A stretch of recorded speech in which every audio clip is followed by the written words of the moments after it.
Hi friends, துபாயில் இருக்க இன்னொரு காஸ்ட்லியான ரெஸ்டாரண்ட்டில் எப்படி போய் சாப்பிட்டுட்டு வரலான்றதை நான் உங்ககிட்ட காமிக்க போகிறேன்.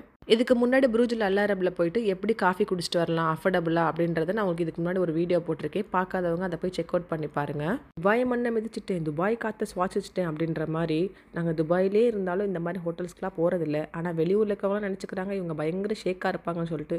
ஷேக்கெல்லாம் இல்லைங்க. நாங்களும் இந்த மாதிரி பெரிய பெரிய ரெஸ்டாரண்ட்ஸ்லாம் நாங்களும் இன்ஸ்டாலையும் யூடியூப்லேயும் தான் பார்க்குறோம். எப்போயாவது ஆஃபர் வந்தால் மட்டும்தான் இந்த மாதிரி போய் செக் அவுட் பண்ணுறது எல்லாமே. என் ஹஸ்பண்ட் தான் கண்டுபிடிச்சாங்க இப்படி ஒரு ஆஃபர் போயிட்டுருக்குன்னு சொல்லிட்டு. ஆக்சுவலாக இன்றைக்கி பிளானே வேறு ஒரு ரெஸ்டாரண்ட்டில் போய் தான் பிரேக்ஃபாஸ்ட் சாப்பிட்ற மாதிரி. அங்கே போனதுக்கப்புறம் அது க்ளோஸ்ன்னு சொல்லிட்டாங்க. சரி, அங்கேருந்து அப்படி இங்கே கால் பண்ணி இந்த ரெஸ்டாரண்ட்டுக்கு வந்தாச்சு. இப்போ ஆப்போசிட்டில் நீங்கள் வீடியோவில் பார்த்துட்டு இருக்கிறது ஜேபிஆர், நம்ம இருக்கிறது ப்ளூ வாட்டர். இப்போ கெஸ் பண்ணியிருப்பீங்க எங்கே போகிறோன்னு. கரெக்ட், த பாட்ஸ். அங்கே தான் போக போகிறோம். அங்கே போயிட்டு எப்படி நம்ம அஃபோர்டபுளாக காலையில் பிரேக்ஃபாஸ்ட்டை என்ன மாதிரி ஆஃபர்ஸோடு இருக்குன்றதை உங்களுக்கு நான் ப்ரீஃபாக எக்ஸ்பிளைன் பண்ணுறேன், வாங்க. நானும் என்னோடய ஃப்ரெண்டும் தான் போயிருந்தோம். ஸோ 2 கப்புளாக போயிருக்கோம் நாங்கள், கிட்ஸ் யாருமே இல்லாமல். நீங்கள் முன்னாடியே ஃபோன் பண்ணி நீங்கள் ரிசர்வ் பண்ணிட்டு போயிருந்தீங்க அப்படின்னா தனியாக ஒரு பார்ட்டே கொடுப்பாங்க உங்களுக்கு. நாங்கள் திடீர்னு அந்த ரெஸ்டாரண்ட் க்ளோஸ் ஆனனால அப்படியே இங்கே வந்தனால நாங்கள் கொஞ்சம் வெயிட் பண்ணி எங்களுக்கு இந்த பிளேஸ் கொடுத்தாங்க. ஆனால் ரொம்ப சூப்பராக இருந்துச்சு இந்த பிளேஸ் பார்க்குறதுக்கேவும். தனியாக கிடச்சிருந்தா கூட எங்களுக்கு இப்படி கிடச்சிருக்குமான்னு தெரியல. எங்களோட வியூ பாருங்களேன் எப்படி இருக்குன்னு. ஆப்போசிட்டில் இருக்க ஜேபிஆரில் டூரிஸ்ட் பண்ணுற எல்லா வாட்டர் ஆக்டிவிட்டீஸும் நம்மளால் இங்கேருந்து அப்படியே பார்க்க முடியும். பார்க்குறதுக்கே அவ்வளோ சூப்பராக இருந்தது. என் மைண்ட் வாய்ஸ் எப்படா இந்த வெயில் இப்படி ஆடுறீங்கன்ற மாதிரி இருந்தது. நாங்கள் பிரேக்ஃபாஸ்ட் போனது கொஞ்சம் லேட் தான், அதனால தான் வெயிலாக இருக்க மாதிரி இருக்குது. ஆக்சுவலாக இங்கே 8 o'clockலேருந்து 12 o'clock முடி மார்னிங் பிரேக்ஃபாஸ்ட் சர்வ் பண்ணுறாங்க. 12 o'clock மேலே வந்து லஞ்ச் சர்வ் பண்ண ஆரம்பிச்சிடுறாங்க. ஸோ நீங்கள் போகிறா இருந்தால் கொஞ்சம் ஏர்லியராக போனீங்க அப்படின்னா வெயில் இல்லாமல் சூப்பராக பார்த்துட்டு வரலாம் எல்லாத்தையுமே. இப்போ நாங்கள் இங்கே வந்திருக்க வந்து பிரேக்ஃபாஸ்ட் ஆஃபரில் வந்திருக்கோம். ஒரு ஆளுக்கு வந்து 49 dirhams பிரேக்ஃபாஸ்ட் ஆஃபர். அதை தவிர உங்களுக்கு வேறு ஏதாவது வேணும்னா அடிஷ்னலாக வேணும்னா கூட நீங்கள் ஆர்டர் பண்ணிக்கலாம். இப்போ ஹஸ்பண்ட் அண்ட் ஒய்ஃபாக போகிறீங்க அப்படின்னா, அதாவது 2 பேராக போகிறீங்க அப்படின்னா ஒரு பிரேக்ஃபாஸ்ட்டே போதும். எனக்கும் என் ஹஸ்பண்டுக்கும் ஒரு பிரேக்ஃபாஸ்ட் தான் சொன்னோம். அதை தான் நாங்கள் 2 பேரும் ஷேர் பண்ணி சாப்பிட்டுக்கிட்டோம். எங்கள் 2 பேருக்கும் அதுவே போதுமாக இருந்துச்சு. ஏன்னா காலையில் உங்களுக்கு என்ன மாதிரி காஃபி வேணுன்றதை அதை காம்ப்ளிமெண்ட்ரியாக கொடுத்துட்றாங்க உங்களுக்கு. இந்த மாதிரி பிளெயின் டீலாம் வந்து அன்லிமிட்டட் தான், நீங்கள் எவ்வளோ வேணாலும் கேட்டு வாங்கிக்கலாம். இது சாப்பிட்றதுக்கு முன்னாடி நாங்கள் சாப்பிட்டதுக்கு அப்புறமும் கேட்டிருந்தோம். ஸோ நம்ம எவ்வளோ வேணாலும் நம்ம வாங்கிக்கலாம் பிளெயின் டீ மற்றும். நானும் என்னோட ஃப்ரெண்டோட ஃபேமிலி போயிருந்தனால 2 லாட்டே கொடுத்துருந்தாங்க, அப்புறம் பிளெயின் டீ. இந்த பிரேக்ஃபாஸ்ட் ஆஃபரில் இருக்கிறத விட நான் எக்ஸ்ட்ரா ஆர்டர் பண்ணியிருந்தது ஒன்றே தான், இந்த சக்ஷுக்கா மட்டும்தான் எக்கில் பண்ணியிருந்தது. மற்ற எல்லாமே அதோட சேர்ந்து வந்திருந்தது தான். பிரேக்ஃபாஸ்ட் பிளேட்டில் சர்வ் பண்ணுற எக்கு உங்களுக்கு எந்த மாதிரி வேணுன்றதை நீங்கள் சொல்லிக்கலாம். அவங்க ஆர்டர் எடுக்கும் போது கேட்பாங்க, ஸ்க்ரம்பிள் எக் வேணுமா, உங்களுக்கு ஆம்லேட் வேணுமா, எந்த மாதிரி வேணுன்றதெல்லாம், எப்படி வேகணும் எல்லாத்தையும் உங்கள்கிட்ட கேட்டுருவாங்க. ஸோ உங்களுக்கு எந்த மாதிரி எக் வேணுன்றது மட்டும் சொல்லிட்டிங்கன்னா மற்றது எல்லாமே சேமாக தான் அப்படியே வரும் உங்களுக்கு. அதே மாதிரி உங்களுக்கு ஒயிட் பிரெட் வேணுமா இல்லை ப்ரௌன் பிரெட் வேணுமான்ற சொல்லிட்டிங்கன்னா அதுக்கு தகுந்த மாதிரி கொண்டு வந்து கொடுத்துருவாங்க. பிரெட்டும் நீங்கள் எவ்வளோ வேணால் வாங்கிக்கலாம், அதுவும் உங்களுக்கு அன்லிமிட்டடாக தான் கொடுக்குறாங்க. இந்த 49 dirhamsக்கு பிரெட் அண்ட் ஜாமு, பட்டர், அதுக்கப்புறம் எக்கு, சாசேஜ், அதுக்கப்புறம் கொஞ்சம் வெஜ்ஜீஸு, ரெட் கலர் பீன்ஸு, அதுக்கப்புறம் மஷ்ரூம் இதெல்லாம் சேர்த்து உங்களுக்கு கொடுக்குறாங்க. இதுக்கப்புறம் வேறு என்ன வேணும், போதும் பிரேக்ஃபாஸ்ட்டுக்கு. இதுக்கு மேலே பிரேக்ஃபாஸ்ட் சாப்பிட்ற போகிறோம். பிரேக்ஃபாஸ்ட்டே மொத்தம் 49 dirhams தான், ஆனால் தண்ணி மட்டும் 30 dirhams. அதனால் பார்த்து வாங்கிக்கோங்க, இல்லைனா முடிஞ்சால் தண்ணியை எடுத்துகிட்டு போகிறது ரொம்ப பெட்டர். அந்த கப்புக்காகவே திருப்பி திருப்பி டீ வாங்கி குடிக்கிற மாதிரி இருந்தது. அந்த கப் எனக்கு ரொம்ப பிடிச்சிருந்தது. பிஃபோரே சொன்ன மாதிரி பிரேக்ஃபாஸ்ட்டு கொஞ்சம் ஏர்லியராக போயிட்டீங்க அப்படின்னா அவ்வளோ வெயில நீங்கள் ஃபீல் பண்ண மாட்டீங்க. அப்படியே பக்கத்தில் போயிட்டு கொஞ்சம் ஃபோட்டோஸ்லாம் எடுத்துகிட்டு வரதுக்கு ரொம்ப சூப்பராக இருக்கும்.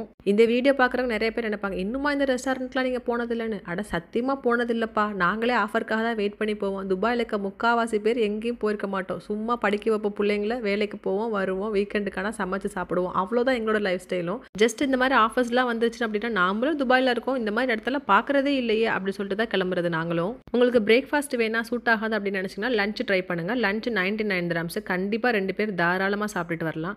டின்னருக்கு ஏதாவது ஆஃபர் இருக்கான்னு கேட்டேன். டின்னருக்கு இப்போ வரை ஆஃபர் இல்லைன்னு சொன்னாங்க. உங்களுக்கு அப்படி வேறு ஏதாவது என்கொயரிஸ் இருந்துச்சுன்னா கண்டிப்பாக கால் பண்ணி செக் பண்ணி பாருங்கள். சூப்பராக உங்களுக்கு எல்லாமே ஆன்சர் பண்ணுவாங்க. ஹோட்டலோட ஃபுல் வியூ பார்க்கணும் அப்படின்னா அந்த ஹோட்டல் பக்கத்தில் எலிவேட்டர் மேலே போனீங்க அப்படின்னா ஃபுல் வியூவை அழகாக பார்த்துட்டு வரலாம் நீங்கள். மார்னிங் இப்படி இருக்குன்னா ஈவினிங் இந்த இடம் கம்ப்ளீட்டாக வேறு மாதிரி இருக்கும். லைட்லாம் போட்டு செம்ம அழகாக இருக்கும். இப்போ நீங்கள் பார்த்துட்டு இருக்க பிரிட்ஜ் வந்து அப்படியே ஜேபிஆரையும் ப்ளூ வாட்டரையும் கனெக்ட் பண்ணுற பிரிட்ஜ் தான் இது. அப்படியே இந்த எண்டு முடி லாஸ்ட்டாக போனீங்க அப்படின்னா ஜேபிஆருக்குள்ளே போயிடுவீங்க. கீழேருந்து பார்க்கும்போது அவ்வளோ அழகாக ஒன்றும் தெரியல. மேலே பிரிட்ஜில் வந்து ஏறி பார்க்கும்போது அந்த ரெஸ்டாரண்ட்டோட ஃபுல் வியூவும் அவ்வளோ அழகாக இருந்தது. நைட்லலாம் பார்க்குறோம் அப்படின்னா இன்னும் ரொம்ப சூப்பராக தான் இருக்கும். ரெஸ்டாரண்ட்லாம் ஒன்றும் வேணால் ஃபோட்டோ மட்டும் எடுத்துகிட்டு போகணும் அப்படின்னா சன்செட் போல் வந்தீங்கன்னா டே லைட்டு அண்ட் நைட் லைட்டும் அப்படி கவர் பண்ணி சூப்பராக ஃபோட்டோ எடுத்துகிட்டு போகலாம் நீங்கள். அந்த இடத்துல சின்னதாக ஒரு சிட் அவுட் மாதிரி கொடுத்துருக்காங்க. அப்படியே அங்கே உட்காந்து சில் பண்ணிங்க அப்படின்னா ஃபுல் வியூவையும் அழகாக உட்காந்து பார்த்துட்டு போகலாம். நடக்கிற இடம் எல்லாம் ஹோலாக இருந்தது. கீழே பார்த்தீங்கன்னா அப்படியே வாட்டர் அப்படியே தெரியுது உங்களுக்கு அப்படி பார்க்கும்போது. அவ்வளோதாங்க. என்னால் முடிஞ்ச அளவுக்கு இந்த ரெஸ்டாரண்ட் பற்றி எல்லா டீட்டெயில்ஸும் உங்களுக்கு நான் கொடுத்துருக்கேன். பிரிட்ஜில் நின்று பார்க்கும்போது சரியான வெயில், நிற்கவே முடியல. ஆனால் அதே கீழே வந்துட்டோம் அப்படின்னா கண்டிப்பாக வெயில் இருக்குது, ஆனால் அதை ஃபீல் பண்ண முடியல. கொஞ்சம் சில்லுன்னு இருந்துச்சு. இந்த ஒரு மனுஷனோட விஷன் தாங்க இந்த துபாய். எப்படி இருந்தேன்னா எப்படி மாறிட்டேன்ற மாதிரி துபாய் எப்படி இருந்துச்சு இப்போ எப்படி இருக்குன்றதுக்கே பார்க்கறதுக்கே வியப்பாக இருக்குது. இன்னும் ஒரு 10 இயர்ஸ்லலாம் 15 இயர்ஸ்லலாம் துபாய் எப்படி மாறப்போகுதுன்னு நினச்சாவே அவ்வளோ பிரமிப்பாக இருக்குது. அந்த ரெஸ்டாரண்ட்லேருந்து வந்துட்டு இருக்கும்போது இப்படி ஒரு கடை ஒன்று பார்த்தேன். ஃபுல்லாக சொவீனியராக இருந்தது. ஆனால் இதுவரை நான் எங்கேயும் பார்க்காத அளவுக்கு டிஃப்ரெண்ட்டாக வச்சுருந்தாங்க எல்லாமே. டிஷர்ட்ஸு, ஹுட்டீஸு, கேப்பு இதை பற்றி நான் சொல்லலை. மற்ற ஃப்ரிட்ஜ் மேக்னெட்டு, கீ செயின்ஸு எல்லாமே அவ்வளோ டிஃப்ரெண்ட்டாக இருந்துச்சு. இதுவரை நான் எங்கேயும் பார்த்ததில்லை துபாயில் இந்த மாதிரி டிஃப்ரெண்ட்டாக. ரொம்ப அழகாக இருந்தது. சரி, அதை அப்படியே உங்களுக்கு காமிப்போன்றதுக்காக ஒரு வீடியோ எடுத்து வச்சேன்.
இந்த பாட்ஸ் ரெஸ்டாரண்ட் பற்றி எல்லா டீட்டெயில்ஸையும் எல்லா ஆஃபரையும் உங்களுக்கு தெளிவாக உங்க கூட நான் ஷேர் பண்ணியிருக்கேன். இந்த ஆஃபர் முடிகிறதுக்குள்ளேயும் கண்டிப்பாக ஒன் டைம் போய் நீங்கள் அங்கே சாப்பிட்டு என்ஜாய் பண்ணுங்கள். என்னை சப்ஸ்கிரைப் பண்ணி வச்சிருக்க அத்தனை பேத்துக்கும் தேங்க்யூ. இந்த மாதிரி ரெஸ்டாரண்ட்குள்ளெல்லாம் சாப்பிட முடியுமா, ப்ரைஸ் ரொம்ப கூட இருக்குன்னு யோசிக்காதீங்க. நல்ல ஆஃபர்ஸ் வரும்போது கண்டிப்பாக நான் உங்களுக்கு ஒரு வீடியோவை எடுத்து போடுறேன். நான் நெக்ஸ்ட் வீக் இதே மாதிரி ஒரு நல்ல லொக்கேஷனில் நல்ல ரெஸ்டாரண்ட்டில் ஆஃபரோடு இருக்க மாதிரி உங்களை வந்து நல்ல வீடியோவில் மீட் பண்ணுறேன். தேங்க்யூ ஃபார் வாட்சிங்.